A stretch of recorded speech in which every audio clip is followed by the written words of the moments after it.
hello लोगोफोर बरायबाय बड' जब info official YouTube चेनेलाव दा फाइनालि सर्व शिक्षा अभियान एबा SSA नि आन्दारावहाय फोरोंगिरि मासि ओंखारबाय 1346 दा नोंथांमोना कन्ट्रेक्चुअल हिसाबै SSA नि आन्दारावहाय साख्रि मावनो हासिगोन फोरोंगिरि साख्रि ओंखारबावबाय बे जादों LP UP टिचार दा बिनि अनलाइन एप्लाइ स्टार्ट जासिगोन बे जाबाय नोंथांमोनाहाय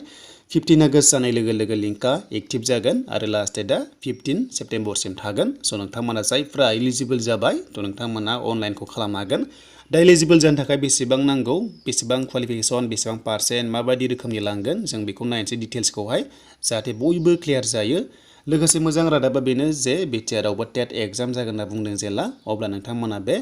आगस्ट सेप्टेम्बरनि गेजेराव मासिखौ मोननो हागौ आरो जेब्ला मोनगोन नोंथांमोनजोंहाय भिडिअ लाबोखागोन थ' नोंथांमोना जिंगासिनांगौ गैया जायफ्रा बड' जब इनफो अफिसियेल इउटुब चेनेलाव गोदानै फैदोंमोन साबस्क्राइब खालामना ला बेबायदि लेटेस्ट नोंथांमोना जबनि आपडेटखौ मोननो दा बे जाबाय लोगोफोर मोनसे अफिसियेल नटिफिकेसन एडभार्टाइजमेन्ट ओंखारदोंमोन 2020 आव बे जाबाय मोनसे SSA नि आन्दारावहाय कन्ट्रेक्चुअल हिसाबै आरो बे जाबाय आसाम टेट क्वालिफाइड जानायफोरनि थाखाय ओंखारदोंमोन जायफ्रानोखि आसाम टेट क्वालिफाइड जानायफोरमोन दा बिथांमोननि थाखायसो एप्लाइ खालामनो हानायनि अपसनखौ होदोंमोन नालाय 2020 आव दा बै समाव जायफ्रा टेट क्वालिफाइड जादोंमोन बिथांमोनखौहाय बेयाव एप्लाइ खालामनो हानायनि अपसनखौ होआखैमोन जायनि जाउनाव बिथांमोना हाइ कर्ट होदोंमोन आरो हाइ कर्ट होनानै बिथांमोना दायो देरहाबाय आरो देरहानाय लोगो लोगो बिथांमोननो मोनसे चान्सखौ होफिनबाय जे स' जायफ्रा टेट पास जादोंमोन बिथांमोनखौबो बे पस्टआव इलिजिबल खालामगोन होननानै दा मोनसे गोदान नटिस बेयाव रिलिज खालामदों जेला दा नोंथांमोननि थाखाय मोजां आपडेटआ बेनो जायफ्रा टेट पास जाना दङमोन नैबे SSA नि आन्दारावबो इलिजिबल जाबाय नोंथांमोना अनलाइन एप्लाइखौ खालामनो हासिगोन दा बेखायनो बे नटिसखौ जों नायोब्ला हाइकर्टनिफ्राय फैनाय मोनसे नटिसबो दङ आरो लोगोसे बेयाव माखासे एडभार्टाइज नाम्बारबो दङ दा बेखायनो नोंथांमोननि थाखाय मोजां आपडेटआ बेनो दायो LP टिचार UP टिचार एबा साबजेक्टआ मेथ्स साइन्स दङ स' नोंथांमोना नुनो मोन्दों बेयाव दायो टेट पास जानायफोरा इलिजिबल जाबाय नोंथांमोनाबो दायो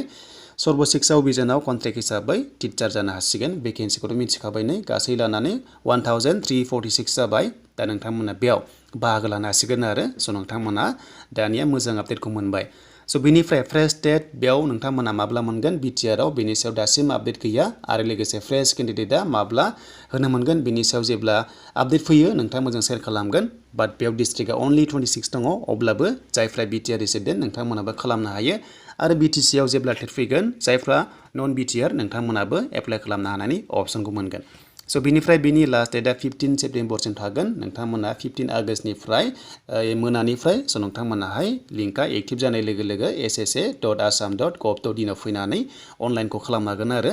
दा बेनोमोन लोगोफोर लेटेस्ट आपडेटआ बेनिफ्राय डकुमेन्टसआथ' मा नांगौ मिथिखायो जेरै नोंथांमोननि माखासे क्वालिफाइनि नांगोन आरो लोगोसे इडुकेसननि नांगोन दा बेफोरनो आरो दा बिग आपडेटआ बेनोमोन जे नोंथांमोननि थाखाय लेटेस्ट आपडेटआ जे मोजां आपडेट स' जायफ्रा टेट क्वालिफाइड थ' नोंथांमोननि थाखाय अल दा बेस्ट थाबाय जाहाथे मोजां होनानै बे नोंथांमोना कन्ट्रेक्चुअल साख्रिखौहाय मोननो हायो